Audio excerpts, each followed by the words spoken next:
Good morning, all of you. This is 11th class biology summary lecture of chapter 1, the living world. As you have already done this chapter, so today I am going to give only a summary of these important topics which are in this chapter. First, properties of living organisms. Second, taxonomy. Third, nomenclature. Fourth, taxonomic categories. And then taxonomic aids. These are the topics in this chapter. So first, let's start with the properties of living organisms. So living organisms have these important properties.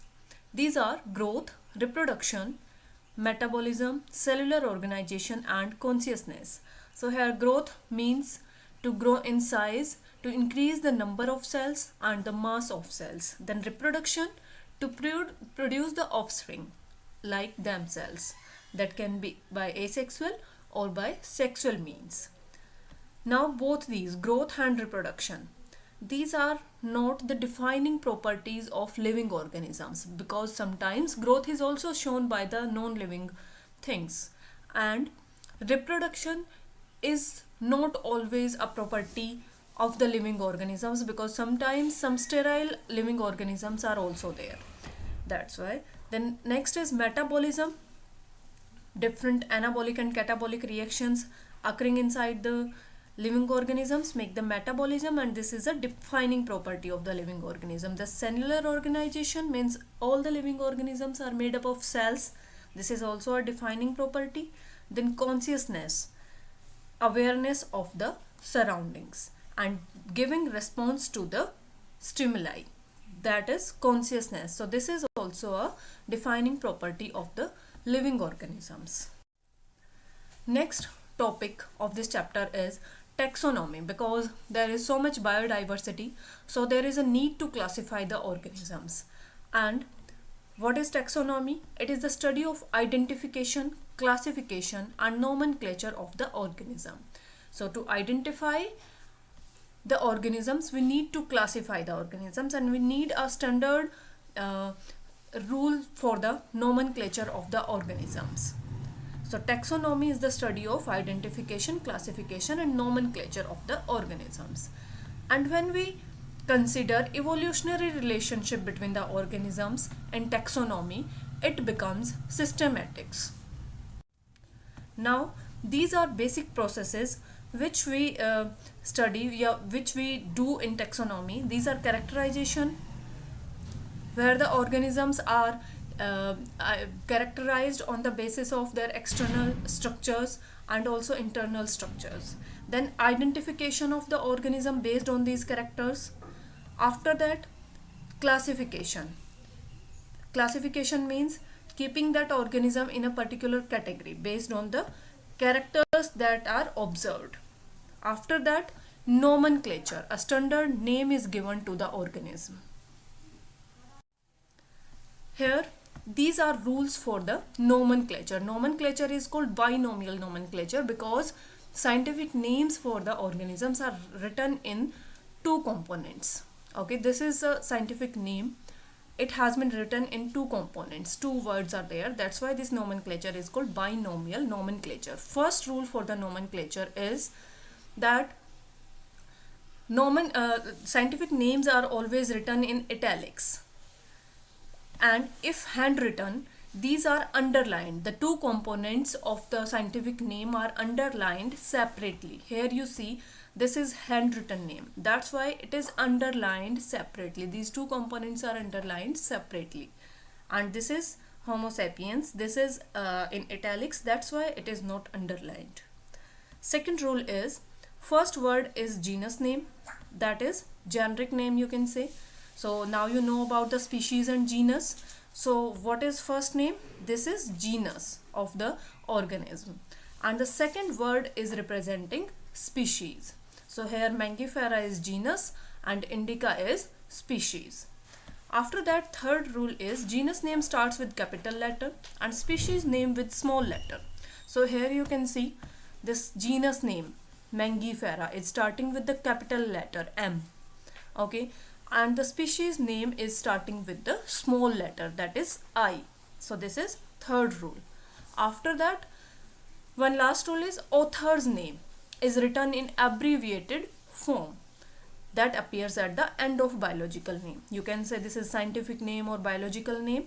Okay, so here you see here Mangifera indica. After this, Lin is written. Lin is representing Linnaeus, that is name of author. Okay, so likewise this name of author is written at the end of scientific name. Likewise here also Homo sapiens Lin, because the Linnaeus discovered this name also, that's why Lin is written here. So these are all rules of binomial nomenclature. Now next topic is taxonomic categories, and this is hierarchical order of taxonomic categories. It is starting with the species, lowest category, and with the kingdom, that is highest category. So a group of you can say what is species, a group of individuals which can interbreed among themselves. Then a group of species, or you can say two or more species having the similar characters make a genus. Then two or more genus having the similar characters make the family. Then some few families make a order, and then orders means the members of some orders which have the similar characters will make a class. Okay, then some classes will make a phylum, and the highest category there will be means many phylum together will make a kingdom. Now last topic of this chapter is taxonomical aids, and these are different taxonomical aids which you have studied. First is herbarium, where plant specimens are kept for the study and reference. Second is botanical garden, in which living plants are kept, okay, with their labeled family name and their botanical name. Third is zoological park, where animals are kept, okay, these are called zoos, where the living animals are kept under the human care.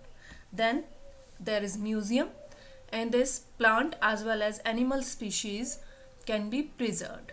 Dead plants and animals can be preserved. Next is key, and key is based on the similarities and dissimilarities among organisms, where these similarities and dissimilarities are used to identify the organisms. Then flora, manuals, monographs and catalogs. These are other taxonomical aids which are used to identify and classify the organisms. As this chapter has been completed, so you need to do an assignment which has been uploaded on edquark.com, and tomorrow I will upload the solutions of the assignment. So check that solution and match your answers, and day after tomorrow we will start the next chapter, chapter 2. Now let's do the homework solutions of lecture 5. So I gave question number 10 and 11 of NCERT, and question number 10 is how is a key helpful in the identification and classification of an organism, and the answer is key is a taxonomic aid, you know that helps in identification of plant and animal species. Okay, all the taxonomic aids help in the identification of plant and animal species. So these keys are based on similarities and dissimilarities in character. So what is the basis for the key? Similarities and dissimilarities in characters, and these characters generally present in a pair. And what is that pair called? That is called couplet. Now each statement in a taxonomic key is referred as lead. Okay, any character that will be used as a statement will be called lead of the key. For categorizing each taxonomic rank, such as family, genus, species, etc., different keys are used. Okay, so there will be different types of keys for ranking the different categories. It also useful in identification of unknown organisms. With the help of key as a taxonomic aid, we can identify unknown organisms also. Now question number 11 of NCERT is illustrate the taxonomic hierarchy with suitable example of a plant and an animal. So here you need to take one example of a plant and one example of animal, and you need to illustrate the taxonomic hierarchy in those. So first of all, you need to know what is taxonomic hierarchy. So you can say arrangement of various taxa in a hierarchical order is called taxonomic hierarchy. And in this hierarchy, you know, species is present at the lowest level and kingdom is present at the highest level. Now let's see the example in case of plant first. So classification of a plant, and here we are taking example of brinjal. And scientific name for brinjal is Solanum melangina. So what is Solanum here? Genus, and melangina is species. So two categories you already know from here by the scientific name. So genus and species you can tell easily. Then also you know that brinjal is a plant. That's why you can tell about kingdom also. So what will be the kingdom of brinjal? That will be plantae. Then division, it's also very easy because you know brinjal is a flowering plant. That's why what will be the division? After the kingdom, next category is division, na? That's why we are asking about division. So what is division? Because it's a flowering plant, so it is angiospermy. Then class, in under angiospermy there are two classes, monocotyledony and dicotyledony. So here brinjal is under the dicotyledonous class. Then order Solanales and family is Solanaceae. So you need to learn about only these two things, order and family. I think other things you can learn very easily. Okay. Next, let's take an example of animal. So we can take example of human beings. And here kingdom of human is Animalia. Phylum is Chordata because notochord is present. Class is Mammalia because mammary glands and hairs are present. Then order is primates. Okay, it can be called primates. Then family is Hominidae. Genus is Homo, and species is Homo sapiens because you know scientific name for the humans is written as Homo sapiens.